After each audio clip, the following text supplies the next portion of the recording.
Jeudi 3 août, bonsoir à tous et bienvenue dans votre journal. À la une ce soir, Air Antilles et Air Guyane placés en liquidation judiciaire. La décision du tribunal est tombée hier soir.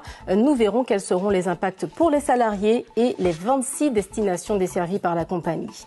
Les aidants familiaux de nouveau rassemblés devant le siège de la CTM pour dénoncer des retards de paiement. La collectivité avait pourtant promis de débloquer la situation. Changement de cap autour d'Ayeul, Félix Mérine et son équipe récupèrent le maillot rouge à l'issue d'une bataille entre 3 Mapipis. Nous reviendrons sur cette spectaculaire étape qui s'est achevée au François. Et puis nous irons au musée d'archéologie de Fort-de-France pour le retour des ateliers culturels pour enfants. Aujourd'hui, l'artiste Bambouman animait une session de musique bois avec des instruments fabriqués de façon artisanale. La flûte de bambou, c'est un coup de main à prendre, vous verrez. Voilà pour les titres, mais d'abord, un mot de cette pagaille à l'aéroport d'Orly. Aujourd'hui, pendant plus de 16 heures, une panne de tapis d'enregistrement a paralysé l'acheminement des bagages. 10 000 voyageurs impactés sur plus de 40 destinations. Dans la liste, bien sûr, des vols affectés vers la Martinique. Et c'est à leur arrivée sur le territoire que certains passagers ont découvert la situation. Cyriac Sommier et Eddie Belrose. C'est inadmissible, c'est inadmissible. L'information ne leur a été transmise qu'au moment de leur arrivée sur le sol martiniquais. Comme des centaines d'autres voyageurs en provenance de Paris, les passagers de ce vol Air Caraïbes devront attendre demain après-midi pour récupérer leurs valises enregistrées en soute. Pas forcément la meilleure façon d'entamer un séjour. On nous a donné un coup et on sort de l'avion, mais on n'était pas au courant que nos bagages n'étaient pas dans l'avion en fait. On nous a dit de déclarer en scannant le QR code. Donc on verra bien. On est arrivé, on nous a dit que les bagages arrivent demain. C'est pas trop chaud? Voilà, c'est au pays. Donc voilà, ça va. Pas grave, on se baignera en caleçon et puis on remettra notre pantalon sans caleçon. On ne comprend pas ce qui s'est passé. Pourtant, les bagages étaient bien sur le bon chariot pour amener directement à l'avion. Et surprise. À l'origine de cette déconvenue, un bug tout à fait inédit à l'aéroport d'Orly dans le système ultramoderne et hyper sécurisé de prise en charge des bagages. Le problème a failli totalement paralyser l'activité du terminal 4 qui dessert notamment le Maghreb et les Antilles. À Fort-de-France, si la mauvaise nouvelle n'est pas de nature à gâcher les vacances, elle a des conséquences plus fâcheuses pour certains. Des instruments du groupe folklorique Tchakriol sont par exemple aussi restés bloqués à Paris. C'est insupportable pour moi parce que nous avons d'autres activités. Je suis musicien et j'ai une prestation demain, donc je ne sais même pas à quelle heure ça va arriver. Et c'est un instrument qui ne court pas les rues, c'est le style pan. La compagnie Air Caraïbes assure que tous les bagages en souffrance seront rapatriés demain après-midi à l'aéroport Aimé Césaire. Aujourd'hui, il a fallu gérer la situation dans l'urgence. Mais pourquoi les passagers n'ont-ils été prévenus du problème qu'à leur arrivée au Lamentin ? Effectivement, c'était les équipes d'escale sur place qui auraient pu le dire. Malheureusement, ce qu'on a fait, n'ayant pas d'infos d'ADP, on a attendu le plus longtemps que possible en espérant une solution pour pouvoir partir avec les bagages. Malheureusement, c'était soit on annulait tout le vol, parce que l'équipage n'aurait pas pu faire le vol, soit on transportait quand même les passagers sans leurs bagages. Donc on a essayé de parer au moins pire et d'annoncer, d'accompagner au mieux l'ensemble de nos passagers. Ceux qui s'en sortent le mieux avaient pensé à bien charger leur bagage cabine. Pour eux, le séjour peut vraiment commencer. Ouais, c'est déjà pas mal. On va récupérer les bagages après. En tout cas, il n'y a pas de rhum dedans, ni de fruits qui s'abîment. Serait-ce la fin du voyage ou bien un nouveau départ pour les 300 employés de Air Antilles et Air Guyane? Hier, le tribunal des commerces de Pointe-à-Pitre a prononcé la liquidation judiciaire de l'entreprise avec tout de même poursuite de l'activité pendant 2 mois. Les salariés espèrent maintenant qu'un repreneur va se manifester. La liquidation judiciaire est une procédure collective qui intervient quand une entreprise est en état de cessation des paiements et que cette cessation ne peut pas être rétablie. Lors d'une liquidation judiciaire, les biens de l'entreprise sont vendus pour rembourser ses créances. Le groupe Care a été placé en liquidation judiciaire avec poursuite d'activité pendant 2 mois, une période durant laquelle les salariés conservent leur contrat de travail. Le tribunal de commerce a nommé 2 administrateurs judiciaires dans ce dossier. Ce sont des auxiliaires de justice chargés d'exercer à la place du débiteur ses actions et ses droits sur les biens de l'entreprise. Quelles sont les missions de l'administrateur judiciaire ? Il doit gérer l'entreprise puisqu'il y a poursuite d'activité, vérifier les créances de l'entreprise, se charger de la vente de ses biens et recouvrir les éventuelles sommes dues à l'entreprise. 2 mois de poursuite d'activité, c'est ce qu'il a été décidé par le tribunal dans le dossier Care. Pendant cette période, le liquidateur étudie les offres de reprise et élabore un plan de cession. Les organisations syndicales peuvent être associées aux discussions avec le repreneur ou à celles concernant le volet social de l'entreprise. Le pire scénario pour le secteur serait la disparition d'Air Antilles et Air Guyane, car en plus des 300 emplois directs, la compagnie est la seule à desservir certains territoires de la Caraïbe.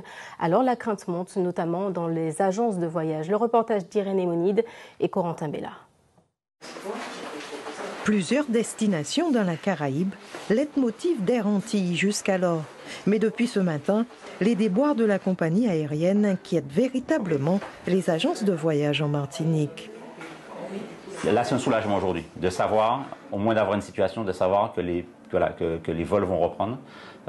C'est un grand soulagement. Maintenant, c'est l'avenir qui nous intéresse, en espérant que Air Antilles restera dans le paysage, parce que c'est une compagnie très importante pour nous, avec beaucoup de destinations.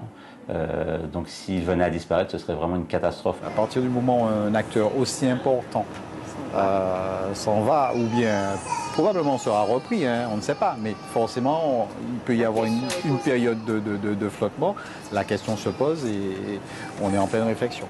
2 mois de sursis, c'est un peu juste pour faire face aux prochaines vacances, la Toussaint et les fêtes de fin d'année notamment. On n'a pas de vision sur les vacances de Noël, on a juste une vision sur ces 2 prochains mois, donc jusqu'en septembre. Peut-être qu'entre-temps, les choses vont évoluer et qu'on aura peut-être plus d'informations, mais c'est vrai que là, c'est assez récent, ça s'est passé hier soir. Donc là, pour l'instant, on gère le quotidien. C'est forcément une menace pour les agences de voyage. Maintenant, c'est aux agences de voyage de s'adapter à une situation. Ce n'est pas la première fois qu'un acteur s'en va au niveau du transport aérien. Donc il y a toujours une solution de repli ou bien il y a un changement de stratégie, notamment pour les agences de voyage. Reste à espérer un repreneur crédible durant ces 2 prochains mois. Une chose est sûre, de nombreux emplois sont d'ores et déjà en jeu. Dans le reste de l'actualité, les parents d'enfants handicapés de nouveau mobilisés ce matin devant le siège de la CTM. Ils ont été rejoints par certains aidants familiaux et ils dénoncent toujours des dysfonctionnements dans le paiement des prestations sociales depuis la cyberattaque. La CTM n'a donc pas tenu ses promesses formulées en début juillet. Cécile Mar et Jean-Marc Kenenga. Ils aimeraient bien ne pas en faire un rendez-vous mensuel. Aujourd'hui, comme le mois dernier, les parents d'enfants handicapés étaient devant la CTM pour réclamer le versement des prestations. Un retard d'1 semaine et les prélèvements tombent. La promesse de chèque alimentaire relais faite la dernière fois n'a pas été honorée. Nous avions compris que pour pallier l'urgence des non-versements, qu'on aurait pu bénéficier de chèques alimentaires. Ces chèques alimentaires ne sont pas disponibles. Donc on a eu le sentiment en fait de s'être fait flouer parce qu'on attendait une réponse urgente sur justement la façon dont nous pouvions nourrir nos enfants et ces chèques ne sont pas disponibles. Les parents ont à nouveau été reçus, ils ont pu exprimer leurs doléances. Et la CTM s'est à nouveau engagée à régler les retards posés par la cyberattaque. On a eu un problème de paiement au mois de juin qui a une répercussion et nous avons bien progressé en termes de délai de paiement puisque là, en début août, le paiement du mois de juillet a été effectué. Le mois d'août sera payé pareil en fin de mois d'août, en tout cas on prend l'engagement dessus et on espère très rapidement aussi le retour des applicatifs métiers qui vont nous permettre de retrouver une situation normale. Mais pour certains, les retards datent de plusieurs mois et les dysfonctionnements ont des conséquences graves. Il y a aussi des familles d'accueil, des associations qui s'occupent d'enfants en situation de handicap, des foyers, etc., qui n'ont pas reçu depuis le mois d'avril, par exemple, de prestations et qui n'ont plus rien donné à ces enfants à manger. On a découvert à la banque, nos cartes bleues sont bloquées, ma propre carte Amex est bloquée. Mon loyer n'est pas payé, mes factures d'électricité ne sont pas payées, mes factures d'eau ne sont pas payées. J'assure que la base. La situation de cette dame semble être d'ailleurs plus ancienne que la cyberattaque. Les parents ont obtenu des rencontres régulières pour se pencher sur les problèmes administratifs récurrents. Suite à l'affaissement d'une partie du mur d'enceinte du stade Louis-Achille le 30 juillet dernier, un point a été effectué ce matin par les services techniques de la CTM sur les travaux de réparation et de sécurisation à venir. Une visite de terrain à laquelle Serge Letchimy a participé, le président du conseil exécutif. Je vous propose de l'écouter, il est au micro de Corentin Bellard. L'objectif pour nous, c'est d'aller suffisamment vite aussi pour protéger la partie installation sportive. Dieu merci, on n'a que cette partie-là qui est concernée par une hauteur avec un volume de terre derrière très important. De l'autre côté du stade, on a simplement un mur de clôture, mais sans poids de l'eau derrière. On va vérifier aussi s'il n'y a pas des ruptures d'assainissement ou de d'évacuation d'eau pluviale qui auraient miné pendant des années et des années les rebords des murs de clôture, parce que ce n'est pas des murs de soutènement. C'est pas calibré pour contenir autant de terre et autant d'eau. Après 15 jours sans nouvelles de Dominique Singamalin, la gendarmerie de Trinité relance les recherches. Aujourd'hui, un escadron a ratissé le périmètre équipé d'un drone. Ils n'ont relevé aucun signe de vie de l'homme de 55 ans. Franck Edmond-Mariette, Christelle Sivat. Le terrain glissant au quartier Monde-Poirier à Trinité. Les militaires de la gendarmerie, enquêteurs, spécialistes en milieu périlleux et escadrons en détachement en Martinique évoluent délicatement. Ils scrutent les zones sensibles qui pourraient les orienter à la découverte de Dominique Singamalin, qui n'a plus donné signe de vie depuis le 20 juillet. La mission du jour, c'est typiquement ce qu'on appelle une reconnaissance de zone. On va aller rechercher des traces de présence en fait ou de personnes. Alors peut-être malheureusement un corps, dans une zone qui est très escarpée, très accidentée. Donc on va vraiment chercher à être méticuleux et à vraiment regarder chaque mètre carré de zones accidentées qui sont très difficiles à voir. Éco 5, clair, correct ? Affirmatif. Et là, on est en train de finir. Éco 6. Un large périmètre autour du domicile du disparu, déjà exploré, est à nouveau passé au crible. Ces nouvelles investigations sont vues d'un bon œil par les proches. Ils participent à nouveau aux recherches. Je suis peut-être le dernier à l'avoir vu. Et ça s'était passé sur le parking de Haut-Marché au Aubert le samedi 22. Donc depuis, on n'a plus eu de nouvelles de lui. Et aujourd'hui, ce qu'on attend surtout, c'est que les recherches qui se font donne au moins l'espoir soit de le voir ou de voir même ne serait-ce que son corps, mais qu'on trouve quelque chose et qu'on sache au moins où il se trouve en ce moment. Un drone de la gendarmerie survole la zone. Après plus de 3 heures de recherche, aucune trace du disparu. On a exploré toute la partie basse du terrain de Dominique Singamalin. Donc ça n'a rien donné, on n'a rien vu de suspect, on n'a rien vu comme indice pouvant donner des indices disant qu'il y a présence de quelqu'un sur le terrain. La gendarmerie nationale renouvelle son appel à témoins. Toute personne qui aurait des éléments qui permettraient d'affirmer que dans ce laps de temps du dimanche 23 juillet, il aurait été aperçu se dirigeant vers Trinité, seul, à pied, il pourrait être vers la Nationale 1. Donc s'il y a des personnes qui sont sûres d'avoir des éléments à nous communiquer, qui n'hésitent pas à faire le 17 pour faire avancer l'enquête. L'enquête pour disparition inquiétante devrait s'étendre à bien d'autres quartiers de la commune et même au-delà. Au chapitre sportif, Félix Mérine était chez lui aujourd'hui, vainqueur de la 4e étape du Tour d'Aillols. Il prend la tête du classement général. C'est un tournant dans la compétition jusqu'ici dominée par Sarah Autodistribution. L'équipage de Gianni Remy est arrivé en 3e position juste après Rosette. Edwin Elderal revient sur cette bataille de toute beauté, comme a dit le patron du jour. Un leader incontesté. Aujourd'hui, on a eu droit à une véritable bataille pour la première place. Une lutte qui commence dès le départ au Vauclin. Rosette réalise un départ canon, il est suivi de près par Sarah Autodistribution. Cottrell a du mal à démarrer. Royal va côtoyer le haut du panier lors du début de la course, une situation qui ne va pas durer. Après la première bouée, la bataille est lancée. À ce moment de la course, UFR et Sarah Autodistribution commencent un tête-à-tête pour la 2e place. Rosette UFR et Sarah Autodistribution prennent une avance conséquente sur le reste de la course. Cottrell a du mal à suivre le groupe de tête. Sarah Adé a un moment de flottement et UFR rattrape Rosette. Les deux seront longtemps au coude à coude pour la pole position. Le passage à la passe de l'écurie remet les Troyolles à égalité.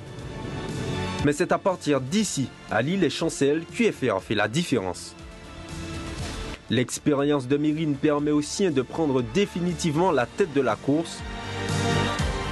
Rosette va par la suite distancer Sarah Adé et finit deuxième. Un combat qui voit UFR s'imposer et récupérer le maillot rouge. Après plus de 3 heures de course, Rosette finit deuxième à la maison. Il ravit la seconde place au général. Sarah Autodistribution est désormais deuxième avant le départ de la 5e étape. Et demain, c'est la ville de Trinité qui va accueillir l'arrivée. Elle prépare l'échéance depuis près de 2 mois. Aujourd'hui, l'heure était aux derniers ajustements en mairie. Le reportage d'Irène Monide et Christelle Sivat. Jacques est chargé de la partie électricité des chapiteaux. La 5e étape du Tour de Martinique en yole ronde va se jouer ici, la plage des Résiniers. Le calme d'aujourd'hui devrait donc laisser place à une toute autre ambiance, si et seulement si le soleil est au rendez-vous. Devant les bateaux arrivés et tout, ça fait l'ambiance. Voilà. Et les supporters? UFR Chanflon. Dans cette salle, l'équipe municipale fait le point. La Trinité vit l'étape quasi incontournable, 35 tours sur 37. Environ 160 agents mobilisés, tous services confondus. Il faut regarder tout dans tous les détails parce que l'idée c'est que les choses soient bien organisées pour qu'elles puissent bien se passer sur le territoire. Donc ça passe des chaises, des tables, l'électrification des chapiteaux, du nombre de chapiteaux, de tunnels, des agents présents. Donc toute une organisation qui est mise en place et qui fait appel à différents services de la ville, services techniques, services développement économique, services sécurité, police municipale, animation du territoire, sport. Et tout est passé au peigne fin en dépit d'une longue expérience. Il faut améliorer peut-être au niveau de la communication. Il faut continuellement améliorer l'aspect relation avec le public. Donc ce sont des petits détails comme ça, mais en général, globalement, les choses se font correctement. Une étape arrivée et départ, c'est un budget de près de 80 000 € selon la municipalité. L'année dernière, Robert Trinité Saint-Pierre, plus de 12 000 personnes ont fait bondir la température sur la plage des Résiniers. Et voilà, et pour revivre les meilleurs moments de cette 4e étape, ne manquez pas le magazine du Tour. Ce sera juste après votre page d'information. En Nouvelle-Zélande, c'est la Coupe du Monde de football féminin qui bat son plein. Hier, vous l'avez sans doute vu, Jamaïque-Colombie en tout cas, rencontre à suivre de très près. Ce sera mardi prochain. Direction le musée d'archéologie de Fort-de-France à présent pour une session de musique bois. Après 2 années de pause sanitaire, les ateliers culturels pour enfants ont repris. Aujourd'hui, l'artiste Bambouman leur a permis de s'essayer à la flûte des Andes et autres percussions. Un reportage de Dominique Legros et Eddie Belrose. Aujourd'hui, nous ne verrons ni totem ni autre sculpture de l'époque amérindienne, mais des instruments de musique. Ne vous fiez pas aux éventuelles arythmies et contretemps, le concert est loin d'être planifié. Ici, il s'agit de se familiariser avec les instruments naturels fabriqués par Bambouman. C'est difficile, hein? J'ai pas le bras long comme ça. Ah, tu penses que c'est à cause de tes bras? Peut-être. Ça me plaît bien, j'aime bien les choses à cordes et à vent. J'aime bien. Tous les instruments sont accessibles aux enfants et aux parents.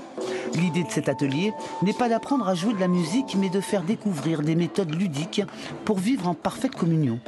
Une sensibilisation qui passe par le toucher et l'écoute, un vivre ensemble en toute quiétude. Là, je trouve ça relaxant en fait. Je trouve ça très enrichissant. Donc, je pense que oui, c'est important de leur faire découvrir autre chose que la musique créée en studio, on va dire, entre guillemets. C'est important, effectivement. Donc, cette année, je ne les ai pas inscrits en centre aéré, volontairement, pour pouvoir profiter avec eux. Donc, en ce moment, on fait le tour des ateliers. des ateliers en Martinique, dans certains musées. Donc on commence par celui-ci, ils sont déjà inscrits ailleurs pour pouvoir justement profiter de toute cette richesse culturelle et artistique. Cet atelier d'éveil musical initié par le musée d'archéologie n'est pas le premier du genre. Après 2 ans de silence dû à la crise sanitaire, les activités avec les enfants ont repris de plus belle. Toutes les actions sont liées à la mission première du musée, la préservation de la culture et du patrimoine amérindien. Nous nous attachons à trouver des activités, à trouver des artisans, des prestataires qui utilisent effectivement les mêmes matériaux qui étaient utilisés par les Amérindiens qui peuplaient la Martinique avant l'arrivée des Européens. Ces sons qu'ils explorent grâce au savoir-faire de Bambouman, c'est de la musique intuitive. Chacun joue comme il veut et ce qu'il veut. L'important, c'est de créer l'osmose. On rejoint l'esprit tribal, en fait, originel, quoi. Et donc, ça fait un petit peu comme une tribu. Et c'est des choses qu'on a tous en nous, en fait, qu'on réveille.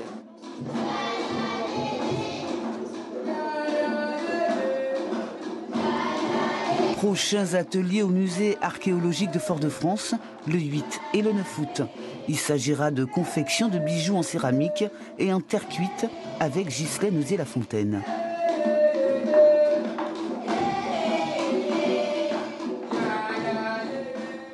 Et on termine ce journal au cœur du pays Martinique. Toute l'année, l'équipe de Fondoc est partie explorer l'île à la rencontre de ceux qui nourrissent notre culture.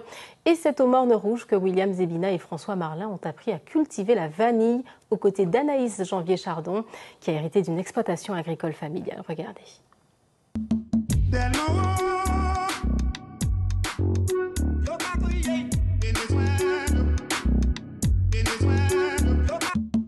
Bienvenue à l'habitation Mépon, au pied de la montagne Pelée. C'est ici à Anaïs Janvier-Chardon qui a fait jardin, nourrit bête, il juste ni élevage poisson, mais ça y a metté douvent, c'est vanille locale. On nous allait joindre. Anaïs Janvier-Chardon, belle bonjour. Bonjour. Ça vous fait nous à dans belle plantation vanille là ici. Exactement, ici donc nous au domaine de la vallée, nous avons une plantation 500 mètres carrés ici. Là, on a cultivé vanille pompona et vanille planifolia. Et bien justement, on a fait fécondation. Alors, ici, nous avons arraché robe là. Et puis ici, il y a une petite tête là. Une petite languette là, ici. Nous avons créé ça au stelum. Ici, c'est tête là plein pollen en dedans.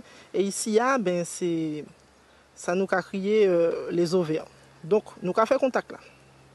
Nous avons lissé au stelum là et puis nous avons mis le pollen là au contact. Nous avons attendu environ 5 secondes. Et puis bon.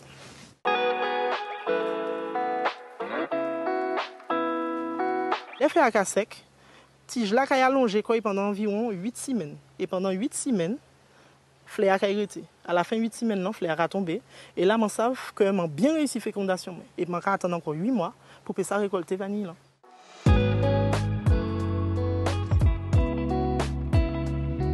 Ma maman et papa maman ont une petite vanille ici. Mais il n'y a pas de féconder ces fleurs. Alors, je vais prendre feuille. Et puis, m'a dit que ça quand même intéressant. Ou qu'à polliniser un petit bagage, ou qu'à féconder ça, ou qu'à obtenir un bel gousse. Et puis là, je dis, nous partis d'un petit espace qui était ni vanille, je dis, nous à 2000 mètres carrés. On a cultivé 2 variétés de vanille. Première, c'était à montrer les autres là, donc vanillon, vanille banane là, et on a créé vanille pompona. Ouais, il y a 3 côtés. Et puis, on y vanille là. Vanille Bourbon. Alors, vanille Bourbon, c'est à nous qu'on est dans les Madagascar, la Réunion, mais ça a venu d'Amérique. C'est le continent américain. Et vanille là, c'est en vanille que ces pâtissiers qui cherché plus. Ici, c'est ces pâtissiers, c'est plus ces parfumeurs là. Mais les dés, nous pouvons utiliser pour manger.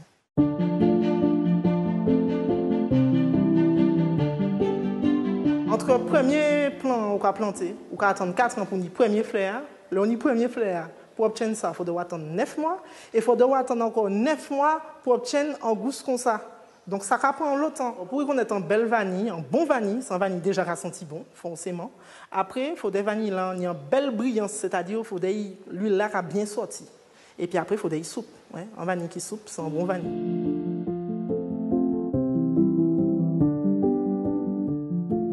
des années 1900, nous avons produit vanille Martinique et nous avons produit bon vanille. Nous avons allé jusqu'à 3 tonnes de vanille sec à l'export. Vanille, c'est un bagage un produit qui est recherché, un produit qui est exceptionnel. Et moi, j'ai trouvé ça dommage qu'en Martinique, nous n'avons pas mettre ça assez en avant. C'est un bagage nous avons fait dans le temps. Et moi, j'ai pensé que là, à l'heure actuelle, nous avons produit un vanille quand même qui est de qualité et il faudrait nous montrer ça. Anaïs Janvier-Chardon est vice-présidente de l'association Provae, groupement de producteurs de vanille et d'épices de Martinique. Yolé un des jeunes agriculteurs fait vanille en kilti propre pour demain. On peut aller sentir anti-vanille, anti-extrait. T'es moi senti ça. Maman, ça a senti bon, ça a moi envie de manger gâteau. Et avant de refermer ce journal, regardez le clin d'œil des jeunes chrétiens martiniquais depuis le Portugal où ils sont rassemblés pour les Journées mondiales de la jeunesse. Dans une foule d'1 million de personnes, on les distingue grâce au drapeau rouge, vert, noir qu'ils arborent, vous le voyez, avec fierté. Voilà, c'est la fin de votre journal local. Je vous en rappelle le titre principal, Air Antilles et Air Guyane placés en liquidation judiciaire par le tribunal de commerce de Pointe-à-Pitre. L'entreprise était en grève depuis 3 semaines. Le mouvement a été suspendu. L'activité a donc repris et se poursuivra pendant encore 2 mois. Les salariés espèrent maintenant trouver un repreneur. Merci d'être avec nous. Je vous retrouve dans quelques instants pour le journal national et international. À tout de suite.